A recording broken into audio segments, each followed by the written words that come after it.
नमस्कार दोस्तों, उम्मीद है आप लोग अच्छे से होंगे। अगर आप इस चैनल पर नए हैं तो कृपया इस चैनल को सब्सक्राइब कर दें, बेल आइकन नोटिफिकेशन पर क्लिक कर दें, वीडियो को लाइक एंड शेयर जरूर कर दें ताकि समय समय पर आपके समक्ष और भी बेहतरीन वीडियोस बनाने का हमें मौका मिलता रहे।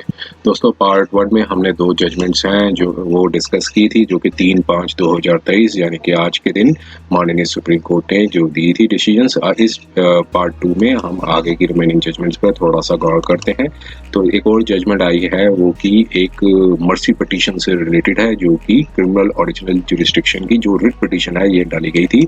इसमें petitioners versus Union of India and others है। यहाँ पर पिटीशनर ने प्रेयर की थी कि चूंकि एक मर्सी पिटीशन है वो 8 साल से ज़्यादा की देर तक लंबित है और इसलिए अब जो एक डेथ पेनल्टी इम्पोज की गई थी उसको कम्यूटेट कर दिया जाए लाइफ इम्प्रिजनमेंट में।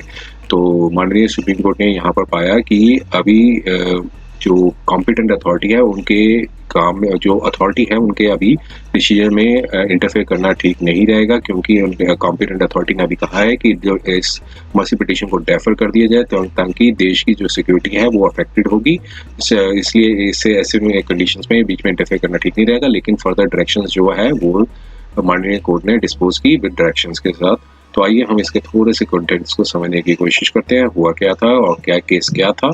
और ये एक आर्टिकल 32 के अंदर पिटीशन थी जो कि माननीय सुप्रीम कोर्ट में डाली गई थी कि मर्सी पिटीशन जो है वो 25/3/2012 की थी, जो कि ऑनरेबल प्रेसिडेंट ऑफ इंडिया के पास है। उसके रिकॉर्ड्स को कॉल किया जाए और इशू डायरेक्शन दी जाए कि जो डेथ पेनल्टी इम्पोज की गई है, क्योंकि इनऑर्डिनेट डिले हो गया 8 साल का मर्सी पिटीशन को डिसाइड किए हुए, और प्लीडिंग एक्सचेंज की गई। और यहाँ पर फैक्ट्स ये थे कि एक बॉम्ब ब्लास्ट हुआ था 1995 में और इसमें कई जो है जो काफ़ी कैजुअलिटीज़ हुई थी और इसमें पिटिशनर्स जो है वो पाए गए थे, दोषी पाए गए थे और कॉन्सिक्वेंसी में उनको ट्रायल फेस करना पड़ा था। और ट्रायल कोर्ट ने कन्विक्शन कर दिया था पिटिशनर को और दूसरे कई को अक्यूज्ड को, और कन्विक्टेड किया था 120B, 302, 307 इंडियन पिनल कोड और सेक्शन 3 सब पार्ट बी, 4 सब पार्ट बी, 5 सब part B, read with 6 of the explosive substance act 1908, और डेथ सेंटेंस है जो अवार्ड कर दी थी उसको। डेथ सेंटेंस को कन्फर्म भी कर दिया था हाई कोर्ट ने, और लेकिन कन्विक्शन जो थी दूसरे को अक्यूज्ड की उसको उनको लाइफ इम्प्रिजनमेंट में कन्वर्ट कर दिया था। और बाकी को अक्यूज्ड ने प्रेफर की थी अपील बिफोर दिस कोर्ट, लेकिन जो प्रेजेंट पिटिशनर ने कोई अपील नहीं फाइल की थी judgement of the high court. After judgement जो आई थी हाई कोर्ट की उसके बाद अपील नहीं की थी, लेकिन मर्सी पिटिशन जो है वो प्रेफर की थी 25/3/2012 को।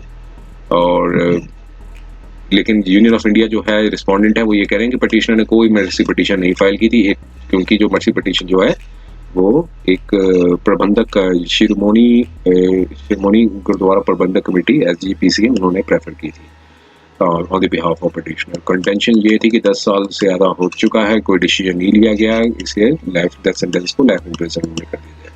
और एक लेटर पर रिलायंस किया गया था मिनिस्ट्री ऑफ होम अफेयर्स का, और उस लेटर में 25 नाम जो कि सेक्रेटरी गवर्नमेंट ऑफ इंडिया ने सेक्रेटरी को चीफ सेक्रेटरी को कम्युनिकेट किया था कि 8 पर्सन जो है उनको स्पेशल परमिशन दी गई है आर्टिकल 61 ऑफ कॉन्स्टिट्यूशन और release from the prison. Further proposal of commutation of death sentence का था जो लाइफ इम्प्रिजनमेंट टू 1 प्रिजनर जो कि पिटिशनर है, उनका प्रोसेस चल रहा है under article 72 of the constitution of India.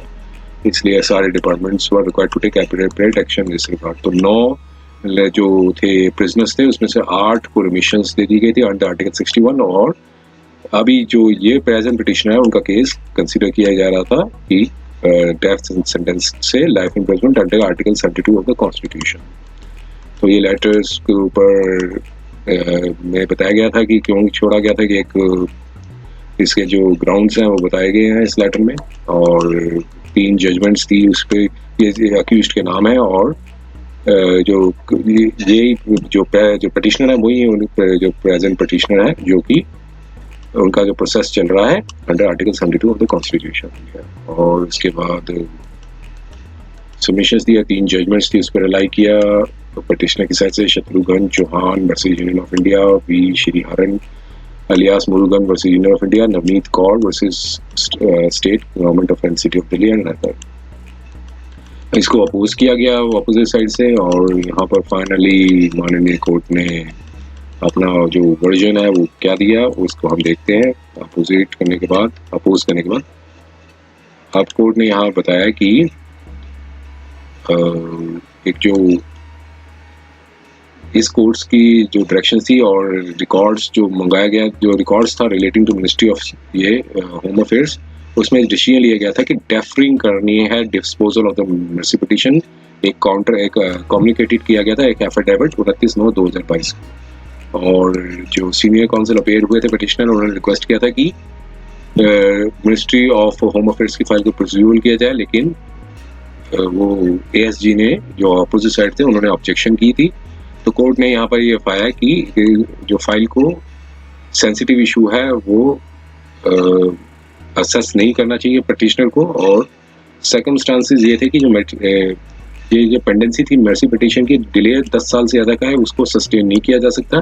पहले ग्राउंड कोर्ट ने ये बताया कि रीज़न जो बताया वो ये था कि पिटिशनर ने कोई मर्सी पिटीशन नहीं डाली थी, और मर्सी पिटीशन जो डाली गई थी एसजीपीसी द्वारा डाली गई थी 2012 में, और एक कम्युनिकेशन आई 27/9/2012 को। उसमें प्रपोजल दिया था कि कम्यूटेड टू द सेंटेंस जो है वो स्टार्ट किया गया प्रपोजल को, और अभी कुछ समय के लिए पेंडिंग है till disposal of the pending appeal before this court, जब तक कोर्ट जो अपील जो है वो डिस्पोज नहीं कर देती, जो कि को एक्यूज्ड ने फाइल की थी और सीबीआई ने भी फाइल की है before the competent age according to the competent authority. क्योंकि इसकी वजह से क्या होगा कि जो फाइनल डिसीजन जो होगा जब तक वो आ नहीं जाता तब तक कमिट नहीं किया जा सकता। फिर डायरेक्शंस भी आए थे इस कोर्ट के 4/12/2020 को, 2/5/2022 को, और मैटर जो है अगेन कंसिडर किया था कॉम्पिटेंट अथॉरिटी ने, और फिर ये डिसाइड किया था कि जो कम्यूटेशन है उसको डेफर किया जा रहा है।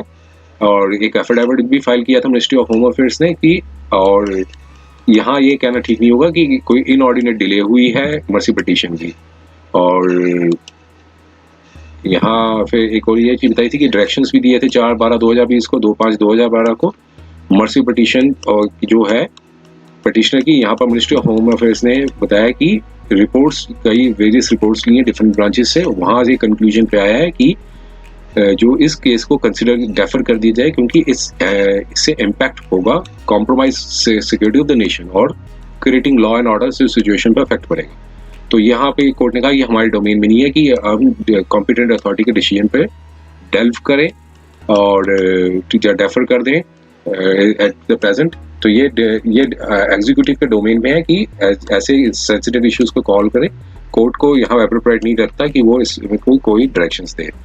लेकिन स्टैंड ऑफ जो मर्सी पिटीशन को डेफर करना भी एक डिसीजन है, रीजन दिया गया है। तो इस ये एक्चुअली अमाउंट्स टू डिसीजन जो है वो declining to grant at present level पे इसको भी डिक्लाइन किया गया है। और डायरेक्शंस ये दी कि कॉम्पिटेंट अथॉरिटी को कि in due course of time again जब डीम नेसेसरी हो कि डील करें मर्सी पिटीशन को और फर्दर डिसीजन ले। तो इस रेट पिटीशन को डिस्पोज कर दिया इस ग्राउंड्स पे। उम्मीद है आप, आइए हम अगली वीडियो पे चलते हैं। और जो अगली जजमेंट है ये काफ़ी लेंथी जजमेंट है। ये एक national company law appellate tribunal से रिलेटेड ट्राइब्यूनल और अपीलेट ट्राइब्यूनल, और जो मैटर फाइनली हाई कोर्ट में गया था, फिर बाद में माननीय सुप्रीम कोर्ट में आया था। तो ये काफ़ी लेंथी जजमेंट है, 103 पेजेस की है। और इसमें जो ब्रीफली ये बता सकते हैं कि इसमें जो ऑर्डर पास किया गया था हाई कोर्ट ऑफ बॉम्बे ने इन रिट पिटीशन में, वहाँ उन्होंने अपहोल्ड कर दिया था कि सेक्शन 140 सब part 5 of the company law, जो कंपनी एक्ट है 213 का, वो कोर्ट ने कहा था कि अनकॉन्स्टिट्यूशनल नहीं है। और जो डायरेक्शंस थी under section 212 sub part 14 of the companies act 2013 जो कि इशूड की गई थी यूनियन ऑफ इंडिया ने to the serious fraud investigating office जो है SFIO जिसे कहते हैं शॉर्ट एब्रिविएटेड फॉर्म में।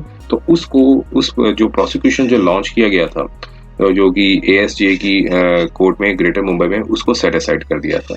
और क्योंकि ये जो फैक्चुअल मैटर्स था वो रिलेटेड था, एक काफ़ी डिफॉल्ट्स हुए थे बाय द कंपनीज, और एक एग्रीगेटेड डेप्ट्स था जो बर्डन आ गया था 91,000 करोड़ का आ गया था। और यहाँ पर बताया गया था फैक्चुअल जो पोर्शन है उसमें बताया गया कि जून से लेकर सितंबर 2018 में काफ़ी जो बर्डन आ गया था और थ्रेटनिंग हुई थी कि मनी मार्केट्स जो है इंडिया की कोलैप्स हो जाएंगी। तो इसके कारण जो है मिनिस्ट्री ऑफ कॉर्पोरेट अफेयर्स और डिपार्टमेंट ऑफ इकोनॉमिक अफेयर्स को इंटरवीन करना पड़ा था। और डिपार्टमेंट ऑफ इकोनॉमिक अफेयर्स ने जो है एक रिक्वेस्ट भेजी थी कि वो एक्शन लें। और फिर रजिस्ट्रार ऑफ कंपनीज ने भी 208 ऑफ द एक्ट के अंदर ही जो है डायरेक्टर्स को डायरेक्शंस दी थी कि एसएफआईओ को कि वो इन्वेस्टिगेट करें और अफेयर्स ऑफ द ग्रुप और सब्सिडीज को बताएं। और फिर इसके बाद जो रिपोर्ट थी सेक्शन 208 के अंदर जो है इंस्पेक्शन जो रिपोर्ट जो है वो की गई थी। और इसके बाद मिनिस्ट्री ऑफ कॉर्पोरेट अफेयर्स ने एक कंपनी पटिशन जो है NCLT national company law tribunal है वहाँ डाली थी। और ये प्रेयर की थी कि जो एग्जिस्टिंग बोर्ड ऑफ डायरेक्टर्स हैं उनको रिमूव किया जाए और अपॉइंट है न्यू डायरेक्टर्स हैं वो दिए जाए। और उसके बाद एनसीएलटी ने भी एक इंटरिम ऑर्डर है वो पास किया था। और उसके बाद जो एग्जिस्टिंग बोर्ड ऑफ डायरेक्टर्स को रिप्लेस कर दिया गया था न्यू बोर्ड ऑफ डायरेक्टर्स के साथ। और ये जो रिपोर्ट थी वो 30/10/2018 को एक रिपोर्ट थी वो सबमिट की गई थी। और इसके बाद मिनिस्ट्री ऑफ कॉर्पोरेट अफेयर्स में जो कि फाइल की है। फिर उसके बाद मिनिस्ट्री ऑफ कॉर्पोरेट अफेयर्स ने एक एनसीएलटी में एक जो है वो फाइल की थी एप्लीकेशन जो कि फाइल की थी एनसीएलटी में 31/10/2018 को। उसके बाद ऑफिस ऑर्डर आया था उसमें डायरेक्शंस दिए गए थे कि जो इन्वेस्टिगेशन है वो डायरेक्टली एसएफआईओ करें। और एसएफआईओ ने जो है एक इंटरिम रिपोर्ट है सबमिट की थी। और 212 sub part 11 of the company act और इंटरिम रिपोर्ट जो है must called for by the central government द्वारा की गई थी। और उसके इंटरिम रिपोर्ट के बाद मिनिस्ट्री ऑफ कॉर्पोरेट अफेयर्स ने एक मिसलेनियस एप्लीकेशन जो है कंपनी पिटीशन में डाली और इम्प्लीट करने के लिए कि डायरेक्टर्स को इम्प्लीट किया जाए जो ग्रुप था उनको इम्प्लीट किया जाए। और इसके बाद उनको अटैच की जाए मूवेबल इमूवेबल प्रॉपर्टीज को। और उसके बाद इंटरिम रिपोर्ट के बाद एमसीए ने जो मिनिस्ट्री ऑफ कॉर्पोरेट अफेयर्स ने एक पिटीशन थी under 130 of the company act file की। और बुक्स ऑफ अकाउंट्स थे वो उसने बताया कि रीओपन किए जाए। और और एनसीएलटी ने डायरेक्शंस दिए कि जो अकाउंट्स है वो 5 साल तक के लिए जो पिछले जो 5 जो हैं ईयर्स के उनको रीओपन किया जाए। और उसके बाद ऑफिस ऑर्डर आया था 1 नवंबर 2019 का और उसको चैलेंज किया गया था by one directors by the x directors before NCLT में। और जो कि डिसमिस हो गई थी उनकी बात अपील। और फिर उसके बाद सिविल अपील डाली गई थी सुप्रीम कोर्ट में वो भी डिसमिस हो गई थी। और इसके बाद एनसीएलटी का जो ऑर्डर था 31/1/2019 का 31/1/2019 का था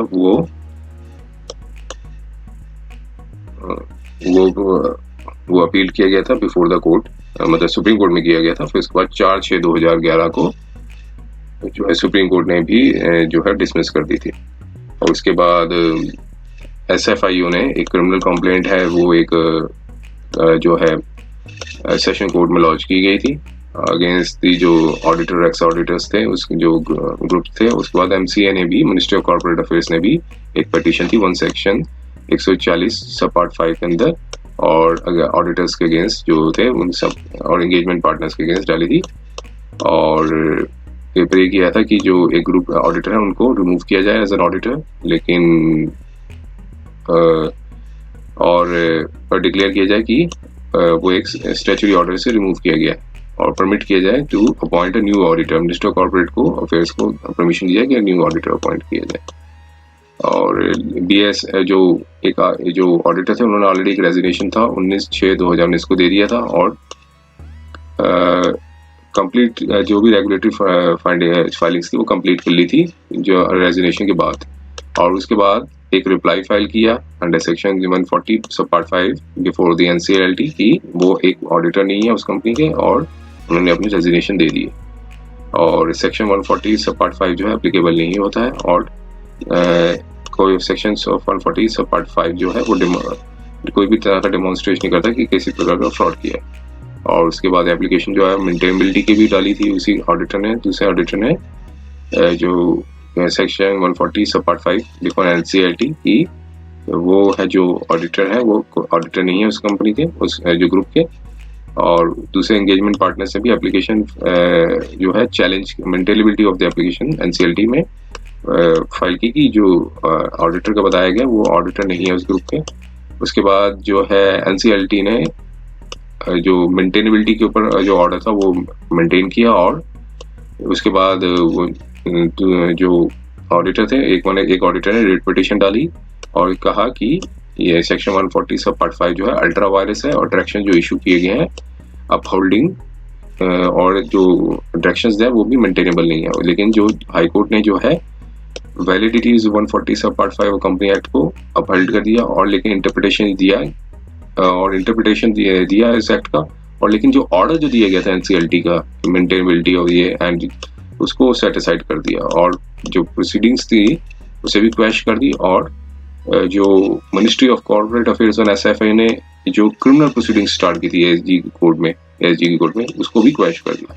लेकिन फाइनली माननीय सुप्रीम कोर्ट में जब अपील डाली थी यूनियन ऑफ इंडिया ने, उनकी जो अपील है वो एक्सेप्ट कर ली, और जो कंप्लेंट थी उसको वापस रिस्टोर कर दिया। और ये था यूनियन ऑफ इंडिया का कि जो अपील थी उसको अलाउ कर दी, और जो कंप्लेंट जो सिविल अपील जो दूसरे ऑडिटर्स ने डाली थी उनकी खारिज कर दी। तो ये था वीडियो। उम्मीद है ये दोनों वीडियोस आपको पसंद आए होंगे। अगर वीडियो पसंद आया तो कृपया इस चैनल को सब्सक्राइब कर दें, बेल आइकन नोटिफिकेशन पर क्लिक कर दें, वीडियो को लाइक एंड शेयर जरूर कर दें, ताकि समय समय पर आपके समक्ष और भी बेहतरीन वीडियोस बनाने का हमें मौका मिलता रहे। समय देने के लिए बहुत बहुत धन्यवाद।